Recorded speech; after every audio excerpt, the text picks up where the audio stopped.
and happy Halloween! Wahaha! Should have been better than that. Yeah. So it's a story today for Halloween, and this was one of our first cruises that we ever did.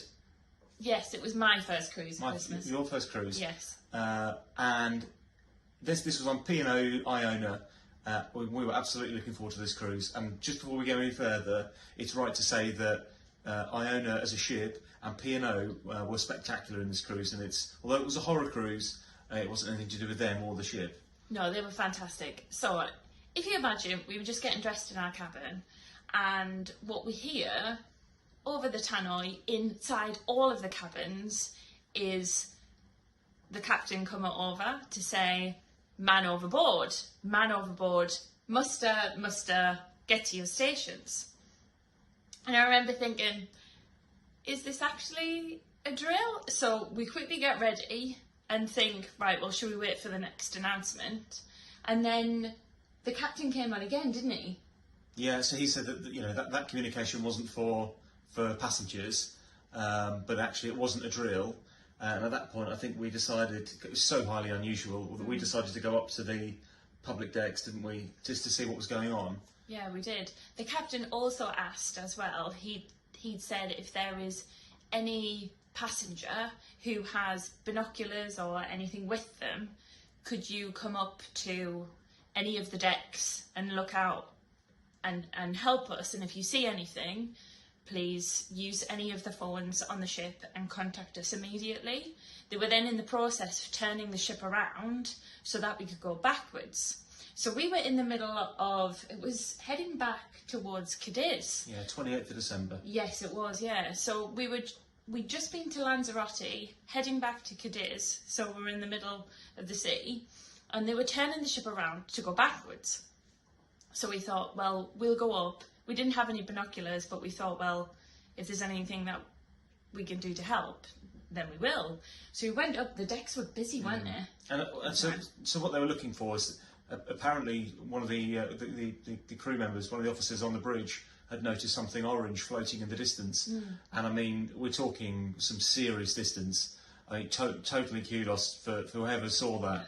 I remember joking at the time, thinking that'll be a Surrey County Council cone that's made its way to the sea. But yeah, so we went out to the deck. There was a lot of people out there, and quite a few people with binoculars as well. We had a look, we couldn't see anything. However, there was speak around the decks that there was something or someone in the sea. And the next thing we see then is was it one of the lifeboats? It was a speedboat, actually, yeah, it wasn't a speedboat, yeah. So we see the speedboat deployed from the side, and then what you'll see, with the picture coming up, is the speedboat heading out to the sea, because then we could see in the distance this small orange... I don't even know how to describe it. No, it was just like your typical life jacket, bright orange life jacket type thing. Yeah. But it's still quite far away. Maybe 400, 500 metres away from the ship. Yeah, when they launched that. Yeah. So we saw the lifeboat head out, and as it went out there, it was there for quite a while actually, and a few people were talking around to say they've been out there for quite a while now, next to this life jacket, this orange thing in the sea. They've been out there for quite a while. Then also it looked as if they were starting to come back to the ship, but then kept turning away from us.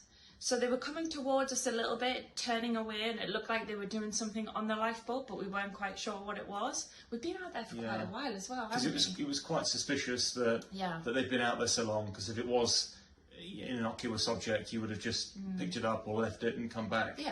Yeah, but yeah, with that time that it was heading backwards, there was a lot of people starting to talk at that point. And by the time that the lifeboat had joined the ship again, they'd positioned themselves so that you couldn't see anything. And I think that was probably for the best, really, wasn't it? Because we were in the Grand Atrium at that point. Yeah, we came back inside, didn't we? Yeah. And the Grand Atrium, that's where you've got the entrance I think, to the medical centre.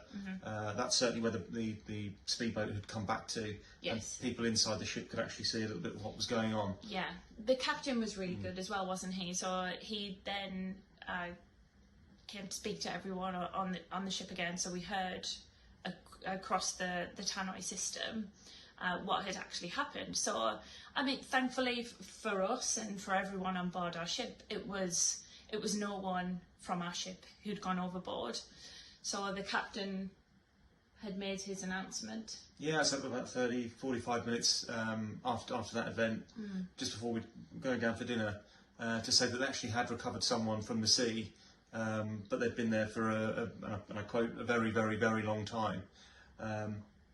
Such an unusual thing to occur, and we were talking about the vastness of the sea, and to even spot something like that,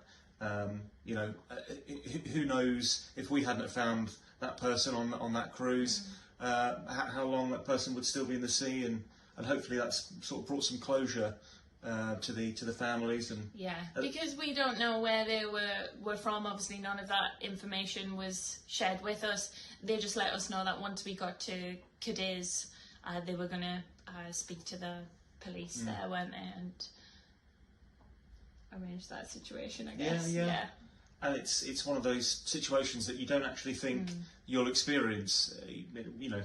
It's something out of kind of a bit of a nightmare, really, isn't it? That you're on your holiday, you'll be stopping, but of course, that's the maritime law, and P&O had an absolute duty to go and investigate. And I must say that absolutely superb effort from P&O and the crew on board, really professional. And although we're not, mariners, that situation was dealt with really, really well. Not only from our perspective as passengers, but also treating that person with dignity and respect. And although we got some photographs of the operation, there wouldn't have been anything to take photographs of. Not that we would. No. But yeah, dealt with really well, and absolute, well done, and commendment to P&O. It was fantastic. So I don't think that on my very first cruise I expected to see anything like that, and it had definitely not happened to you before. But we thought we'd share our story on this Halloween, and what we'd like to know from any of you is, have you had any kind of strange or horror stories on your cruises? Happy Halloween.